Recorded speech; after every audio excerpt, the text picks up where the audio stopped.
যে কী রান্না করছি দুপুরে খাওয়ার জন্য সেগুলো আপনাদের মাঝে শেয়ার করি। আজকে সবগুলো আর কি শুকনো খাবার রান্না করছি।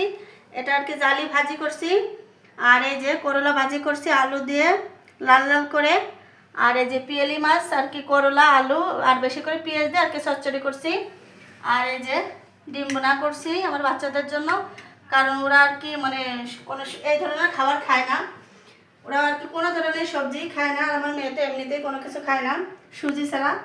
তো আমার রান্নাগুলো কেমন হয়েছে কমেন্টে জানাবেন। সবাই ভালো থাকবেন, আল্লাহ হাফেজ। আজকে যে কী রান্না করছি দুপুরে খাওয়ার জন্য সেগুলো আপনাদের মাঝে শেয়ার করি।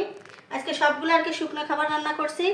এটা আর কি জালি ভাজি করছি, আর এই যে করলা ভাজি করছি আলু দিয়ে লাল লাল করে, আর এই যে পিয়ালি মাছ আর কি করলা আলু আর বেশি করে পেঁয়াজ দিয়ে আর কি চচ্চড়ি করছি, আর এই যে ডিম বোনা করছি আমার বাচ্চাদের জন্য, কারণ ওরা আর কি মানে কোনো এই ধরনের খাবার খায় না, ওরা আর কি কোনো ধরনের সবজি খায় না। আর আমার মেয়ে তো এমনিতেই কোনো কিছু খায় না সুজি ছাড়া। তো আমার রান্নাগুলো কেমন হয়েছে কমেন্টে জানাবেন। সবাই ভালো থাকবেন, আল্লাহ হাফেজ।